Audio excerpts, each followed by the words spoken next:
Mr. Bhattakur, Mr. Banerjee, Ms. Ahmed, ladies and gentlemen. I'm grateful to the Balipara Foundation for inviting me to deliver the opening address at the 7th Eastern Himalayan Naturenomics Forum.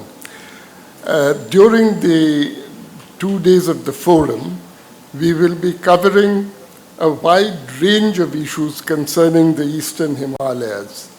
The overarching theme of these issues is the sustainable development of the region. Sustainable development is the unifying theme of the forum. So what is sustainable development? It will be appropriate to begin by explaining the concept of sustainable development as it has developed. What precisely does it mean? Sustainable development, as we understand it today, rests on 3 pillars: protection of the environment, economic development, and social development. In other words, social justice. It brings together 3 distinct but interrelated goals: protection of the natural resources of the planet that we inhabit, economic growth for human progress, and an equitable sharing of the benefits of progress. Within our generation, equitable sharing within our generation, and between ourselves, our generation, and generations to follow. Now, this concept did not develop suddenly. It has developed gradually. It has evolved over a period of almost half a century. And its development can be best traced through 3 UN conferences which are of seminal importance. These are, and which were held incidentally at 20-year periods. The first of these conferences was the UN Conference on the Human Environment held in Stockholm in 1972. The second one, the UN Conference on Environment and Development held in Rio de Janeiro in 1992. And finally, the UN Conference on Sustainable Development held in the same city in 2012. Now, please note the titles of these conferences. The first one, the Stockholm Conference, was the Conference on the Human Environment, environment only. The Rio Conference of 1992 was titled the UN Conference on Environment and Development. The 2012 conference was the UN Conference on Sustainable Development. That traces the progress of the concept of sustainable development. So let's begin with the 1972 Stockholm Conference. This conference focused almost exclusively on the protection of the planet's natural resources. What was the background? The conference was held in the wake of 2 decades of very rapid economic growth, economic post-war reconstruction, and then growth in the United States, Europe, and Japan. And this rapid growth led to growing concern over the rate of depletion of natural resources. Would there be resources left for development on the future? These fears were stoked by such influential books as Rachel Carson's Silent Spring, which appeared in 1962, and the Club of Rome's The Limits of Growth, which was published in 1972. Look at the title, The Limits of Growth, that resources, natural resources, set a limit to growth. So the fear that the world was running out of natural resources was widely shared in developed countries. But observers in some developing countries, such as India and Brazil and China, questioned the thesis that resource constraints placed strict limits on future global growth, because it would essentially mean that there was no further scope for their own development. At the 1972 conference, the concerns of the global South were voiced by the Indian Prime Minister, Indira Gandhi, who incidentally was the only world leader, head of government or state, to attend the conference apart from the host Prime Minister, the Swedish Prime Minister. So Mrs. Gandhi was a champion of environmental protection at a time when this was rare among political leaders. And as I mentioned, she was the only foreign head of government at the Stockholm Conference. Her far-sighted initiatives in areas such as forest conservation and wildlife protection are well known to every Indian environmentalist, and I do not need to spell them out. Mrs. Gandhi was equally devoted to poverty eradication. Thus, at Stockholm, she highlighted the interdependence between protection of the environment and poverty eradication. She said, and I quote, "The environmental problems of poorer countries are not the side effects of excessive industrialization. They reflect the inadequacy of development. The rich countries may look upon development as the cause of environmental destruction, but to us, development is one of the primary means of improving the environment for living, or providing food, water, sanitation, and shelter, of making deserts green and mountains habitable," unquote. Now, these words did not go unheard. In the decades that followed the Stockholm Conference, the concerns of the global South were incorporated into the environmental agenda. In 1983, the United Nations set up the World Commission of Environment and Development. This was headed by Mrs. Brundtland, the Norwegian Prime Minister. And the idea was to propose a long-term strategy for achieving, quote-unquote, sustainable development. In just over a decade from the Stockholm Conference, the concept of sustainable development, encompassing both environmental protection and economic development, had taken firm root in the international community.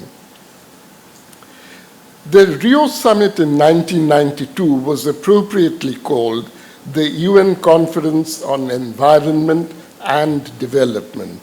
It marked a giant step forward in the elaboration of the concept of sustainable development.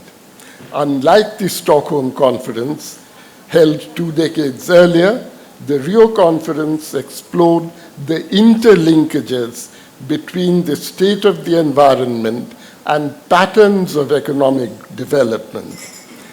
The difference in the underlying concept is reflected in the title of the 2 seminal conferences, the Conference on the Human Environment of 1972 and the Conference on Environment and Development of 1992. Yet, a further step had to be taken before the concept of sustainable development acquired its current form. Debates in the UN in the years following the Rio Conference revealed the need to incorporate elements of social development, or if you like, social justice, into the concept of sustainability. Gender equity concerns, in particular, began to receive much needed attention. And there were also a number of other social concerns, such as the rights to food, the right to health care, the right to education, and so on. It came to be recognized that these concerns need to be incorporated into the concept of sustainable development. And these concerns were indeed reflected in the outcome of the 2012 UN Conference on Sustainable Development. The outcome of the Rio Plus 20 conference, as it is popularly known, fully reflects the expanded concept of sustainable development, which now rests on three pillars: environmental protection, economic development, and social justice. The task that remained was to translate a complex theoretical concept into an action program with specific time-bound targets and goals. This took the form of the Sustainable Development Goals, which the UN adopted in 2015. 2030 is the target year for achievement of these goals. The UN has adopted a package of 17 broadly defined sustainable development goals.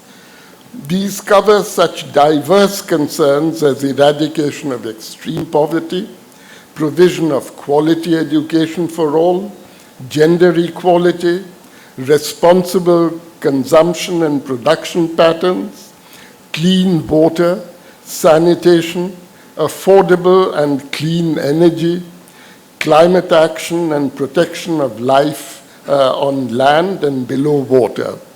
The 17 SDGs encompass no less than 169 specific targets, 232 indicators for measuring compliance. So it's a complex thing.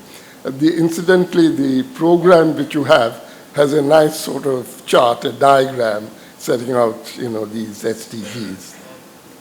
So finally, we must ask ourselves what we in India are doing to implement the Sustainable Development Goals. Many of our national plans and initiatives are in consonance with the Sustainable Development Goals and will promote achievement of its targets. To cite only a few examples, our national plans for free and compulsory primary education, basic health care, gender equality measures, climate change policies, targets for renewable energy and energy efficiency, our wildlife protection policies, all these create a sound framework for promoting sustainable development goals. In some areas, however, additional measures are necessary.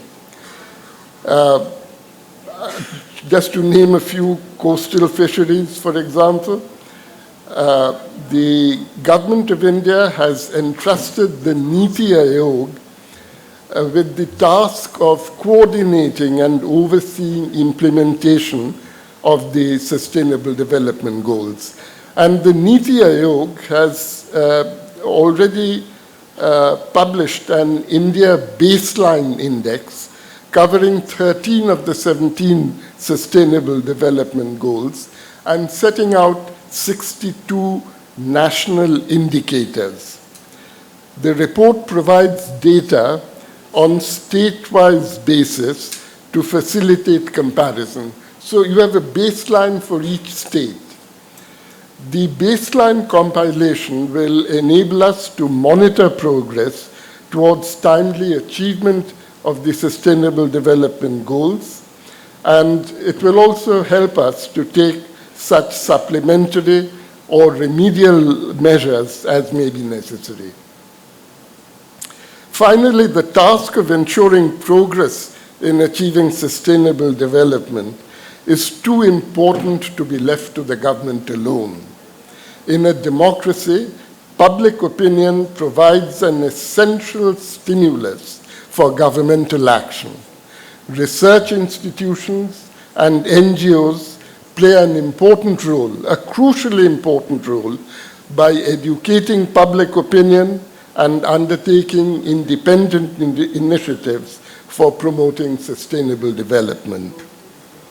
The Balipara Foundation has made a very valuable contribution in this sphere by promoting informed discussion on problems of sustainable development in the Eastern Himalayas, as well as through several ground-level sustainability initiatives in the Northeast. We've just heard an extremely encouraging and exciting account of the work of the Balipara Foundation. And I hope that the example that the foundation has set will be followed by many other institutions. Thank you for your patience.